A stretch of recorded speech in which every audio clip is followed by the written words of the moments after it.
नमस्कार, मैं हूँ राधा राणा और आप देख रहे हैं आर्यभट्ट टाइम्स। आज हम बात करेंगे उस हमले की जिसने पूरे देश को झकझोर दिया है, जिसने एक बार फिर हमारे जख्मों को हरा कर दिया और हमें याद दिला दिया कि आतंकवाद का चेहरा कैसा भी हो, उसकी सोच सिर्फ तबाही और खून खराबे की होती है। हम बात कर रहे हैं जम्मू कश्मीर के पहलगाम में हुए आतंकी हमले की, जहाँ 26 हिंदू तीर्थयात्रियों को धर्म पूछकर गोली मार दी गई। जी हाँ, यह हमला न सिर्फ इंसानियत के खिलाफ है बल्कि भारत की एकता, अखंडता और विविधता पर भी सीधा हमला है। इस घटना के बाद जहाँ एक और प्रधानमंत्री नरेंद्र मोदी ने मधुबनी से आतंकियों को चेतावनी दी, वहीं दूसरी ओर विपक्षी दलों की ओर से इस पर सवाल भी उठाए जा रहे हैं। आरजेडी प्रवक्ता शक्ति यादव ने इस घटना पर टिप्पणी करते हुए कहा कि ये सब जैसे पहले से देखा गया है, कोई स्क्रिप्टेड ड्रामा लगता है। जी हाँ, जिससे षड्यंत्र की बू आती है।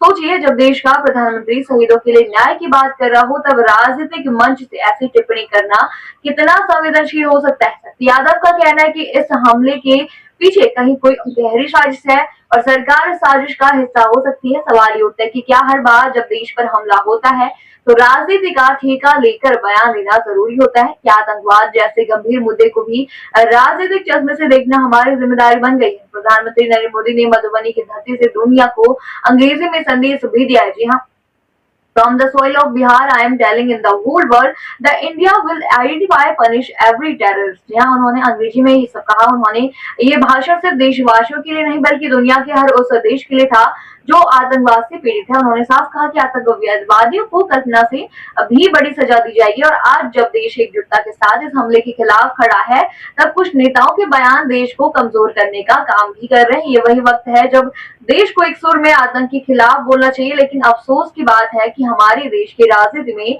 कुछ नेता ऐसे भी हैं जो ऐसे मौके पर भी सस्ती राजनीति करने से बाज नहीं आते। शक्ति यादव का यह बयान सिर्फ सरकार पर नहीं है बल्कि उस परिवार, हर परिवार पर हमला है जिसने इस आतंकी हमले में अपनों को खोया है। क्या ये बयान उस माँ के दर्द को समझ सकते हैं जिसने अपने बेटे को इस हमले में खो दिया? क्या यह बयान उस पत्नी की पीड़ा को कम कर सकते हैं जिसने अपने जीवन साथी की लाश को देखा? प्रधानमंत्री मोदी ने अपने भाषण में कहा कि अब समय आ गया है कि पहलगाम के दोषियों को मिट्टी में मिला दिया जाए। उन्होंने कहा कि इस हमले में कोई बांग्ला बोलता था, कोई कन्नड़, कोई गुजराती था, कोई बिहारी का लाल था, लेकिन जब मौत आई तो सबका धर्म, भाषा और क्षेत्र एक हो गया।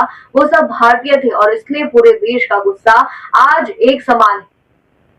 आप क्या सोचते हैं इस पर? हमें कमेंट सेक्शन में जरूर बताइए और बने रहिए आर्यभट्ट टाइम्स के साथ। साथ ही चैनल को सब्सक्राइब करना न भूलें और हमारी फेसबुक और वेबसाइट के साथ भी जरूर जुड़ें।